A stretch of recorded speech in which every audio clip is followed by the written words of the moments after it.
I'm not a lawyer, but let me fill you in on what happened in the YSL RICO trial this week. All right, I'm warning you now, this week has been really slow and all over the place. So I'm going to do my best to make the story make sense. Let's start with the 911 call that's been circulating the internet without proper context. So first off, the jury has not heard this 911 call. It was only played for the judge because the state was trying to get the judge to admit it into evidence. The other thing to note is that this call pertains to overt acts number 5, 6, and 7, which references an attempted armed robbery, aggravated assault with a deadly weapon, and possession of a firearm by a first offender probationer. Let me play some of the calls so you know what I'm talking about. Atlanta 911 operator 6197. What's the address of the emergency? It's not an emergency. It's a guy. I guess somebody must have shot somebody over here where I stayed over here in Summerdale. But you cannot come to my house or Okay, ma'am. When I don't come to your location, I just need to know what's going on. Was somebody shot recently? I don't want to talk loud. I don't want to get myself in no trouble. That's fine. The male is inside of what home? My friend apartment. She panicking. She don't know what to do. Okay, that's fine. That's fine. Okay. So who was shot? I have no idea, babe. I promise I can't tell y'all that. I don't know. All that I know, she came to my house and told me that the guy that shot somebody named Young Thug, or whatever it's supposed to be, shot somebody and the guy is in her house. Okay, so obviously Young Thug's name is specifically mentioned in that call, and his attorney, Brian Steele, argues that the tape should not be admitted into evidence. Mr. Williams and everyone, God forbid, charged with a crime, have the right to confront the witness. That's how we start. That's how the Constitution put it out. That's generally in every case what needs to be done in a criminal setting. So these witnesses or witness, either one of them, the supposed caller or the supposed unknown neighbor, they are not being called as witnesses at our trial. So therefore, it starts out with, this is inadmissible. It's just inadmissible on Confrontation Clause. Interjecting to say the Confrontation Clause he's referring to is from the 6th Amendment, which states that in all criminal prosecutions, the accused shall enjoy the right to be confronted with the witnesses against him. Basically saying that anyone being accused of a crime on trial has the right to confront or cross-examine the witnesses testifying against them. But in this case, the 911 caller, nor the person she got the information from, is being called to the stand to be cross-examined. And Your Honorable Court is bound to go through the hearsay analysis because it's still hearsay. Because it's clear that this caller did not see anything. She got information from third parties, neighbor, and maybe others, and we don't know. And because we don't know who else, that is clearly a Confrontation Clause as well as a hearsay problem for. So after Brian Steele makes his argument, Attorney Love makes her argument, and when she does, she provides some context regarding what led up to that 911 call. This is not a Confrontation Clause issue by any means. Just to give the court a little bit of background, September 11, 2013, officers had gone to this apartment for a reason altogether unrelated to any shooting or anything like that. When they got out there, they heard gunshots, and they saw Walter Murphy, who we later learned was Walter Murphy, shooting at a man named Derek Dotson. Officers turned and went to pursue Walter Murphy, and when they did, he jumped into a red Nissan. And they noted that there were 4 individuals in the Nissan. The Nissan speeds off, crashes over a wall, and crashes into a brick wall. 4 people get out running. The court will hear officers saying, one just went under the car, the other one went a different way, and they're describing the places that each one of them went. And around the time that this person made this call, so the car goes over the retaining wall, the 4 occupants get out and run, the police are telling each other over the radio where the occupants are going, and in the midst of all of this, the police get a call from a woman, frantic, not wanting to be identified, describing her neighbor having come to her in a panic just a moment ago, and now she's not answering her call. For all she knows, that neighbor is in there dead. And then the judge decides that he's not going to decide, at least not right now. He defers it until after some of the other witnesses testify. But now that you've gotten the basics of the story, let me tell you about the witnesses. A captain with Atlanta Police Department is called to the stand. He goes over some booking info and mugshots for Marquavius Huey and Young Thug. Marquavius Huey. Okay. And can you tell the jury what is the arrest date associated with this record?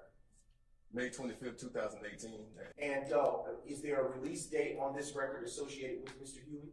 5/27, 2018 at 9:11 p.m. And upon what charges was he booked? Reckless conduct, obstruction of law enforcement officer, carrying a concealed weapon, and death by receiving stolen property. Mr. Jeffrey Williams, the arrest date is September 9th, 2013. What is the date and time associated with the release? September 10th, 2013 at 4:53 a.m. Death by receiving stolen, I don't know the vehicle or property or anything like that. Possession of controlled substance, improper turn, driving without a valid license, and failure to obey signs. Listen, let me be honest. I was and am still kind of confused by the captain's testimony because Marquavius Huey's mugshot is from May 25th, 2018, and Thug's mugshot is from September 9th, 2013. It does say he was released on September 10th, but the 911 call that we listened to and all of the other witnesses that get on the stand for the week are all referencing an incident that happened on September 11th, 2013. So both of these mugshots are before that day. Granted, Young Thug was released the day before, but the state never makes the very clear connection to these mugshots and the incident. On cross-examination of the police captain, Keith Adams points out some other inaccuracies on the booking information. And let's see, it has the date of birth as 8/16 in 1991. Is that about right? That's what I say, yes. Okay, that would make him 22 as opposed to 32, right? If my math serves me correctly, yes. Right, so the information, at least the date of birth, it looks like somebody put that information in incorrectly. It's wrong, right? I do not know. Okay. He also asks some very odd questions. You know what a lace front is? Objection, relevance, Your Honor. I imagine it's something similar to a wig, I guess. Kind of a wig, right? Yes. You know what it means when someone says someone has blonde hair? Yeah, they have blonde hair. You know what a ponytail is? Generally, when the hair is tied in a ponytail, yeah. There you go. Do you know what it means when a woman is described as heavy-chested? Yes. Okay. What would you imagine that? Not imagine. What would that be if you were to describe a woman as heavy-chested? What would your description be? I guess. And then we get into firsthand testimony from the incident from this guy whose name is Detective Robinson L. Now, Robinson L. says that he and two other police officers, Officer Porter and Officer Booker Higgins, were in the Cleveland Avenue area for an unrelated aggravated assault call. When we left the precinct, we went to 2600 Hateville Road. And why did you go there? To respond to an aggravated assault. Okay, I told the other investigators that they hang out at this location. Let's ride through to see if we see the perpetrator. And when you said let's ride through, who are you speaking with? Investigator Booker Higgins and Investigator Porter. We continued to travel to the back of the complex. Before we could get all the way to the back of the complex to go around, we heard gunshots. We heard a series of gunshots. I said, Porter, turn around. So when she turned back around, we started heading back. I saw a gentleman with a red shirt running behind another male shooting. Remember the red shirt? So I just said, stop right here. So I got out with my gun out, and I had my gun out on the gentleman that had on the red, and he just started running towards me. I was standing right next to the car. I didn't know that he was running towards this car. So he jumped into the rear back seat of a maroon car. So I got close up on the car so I could see inside the car. The driver looked me in my face, revved the engine, put the car in drive. And as he pulled off, I jumped out the way and I shot a shot. And he hit he hit investigators Porter's. He hit the car with the two investigators in it because they never got out of the vehicle. So he hit them, and I fired another shot after that. So the vehicle just sped off at a high rate of speed out of the apartment complex. He smashed the front gate, and once he smashed the front gate, he went up in the yard right directly across the street from the apartment complex. And from that point on, he went out of my sight of view. I think he went off the side. He went off the side of the embankment. The next witness is a woman named Officer Davis. She and another officer were sitting in a police vehicle at the laundromat when all of a sudden... I was sitting in a patrol car. I heard the gunshots, and maybe sometime later, I just remember a car going airborne over me and running into the wall of the laundromat. Officer Davis also reads the statement that she wrote the day of the incident. September 11, 2013, I, Officer Davis, was sitting in the driver's seat next to my FTO SPO Black at the Corn Laundry on Cleveland Avenue at approximately 12 p.m. Maybe a minute later, I seen a maroon color vehicle airborne from above the wall and in front of me into the building's brick wall. I thought it was a regular auto accident until suddenly 4 black males, I remember the front 2 wearing white shirts, started to run from the vehicle. On cross, Keith Adams highlights the color of the shirts that Officer Davis says that she saw. What color shirts were those 2 wearing? So it was 4 males. 2 of them had on white shirts. Okay, all right. And there were additional 2 who remained or were by the vehicle. Is that correct? I don't know. You remember anybody wearing a red shirt, ma'am?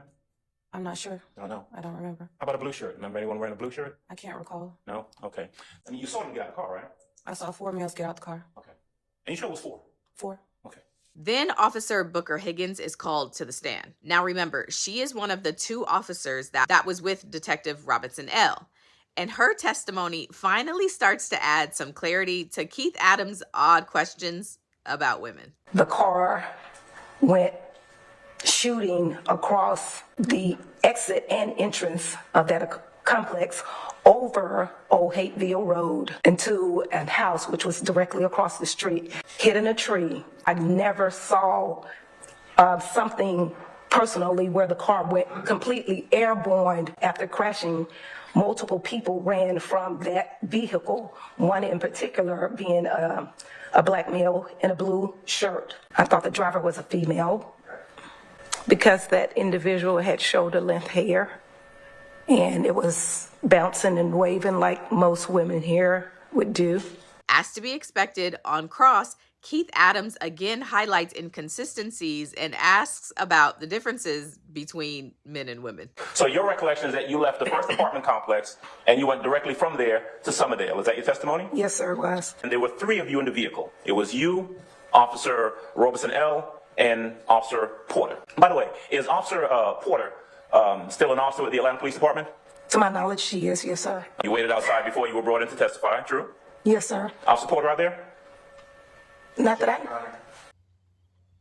And you saw what you identified and what you testified to and what you gave a statement about as a female driver of the vehicle, correct? Correct. I think the words you said earlier were that shoulder-length hair and bouncy hair, something like that, right? Yes, sir. Person had a ponytail, didn't they?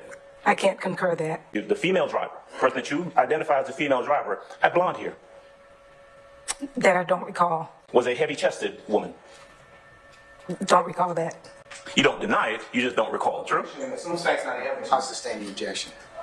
I told y'all this was the most confusing and inconsistent testimony I've ever seen. So I hope y'all were able to follow based on how I put it together. But y'all, I don't know.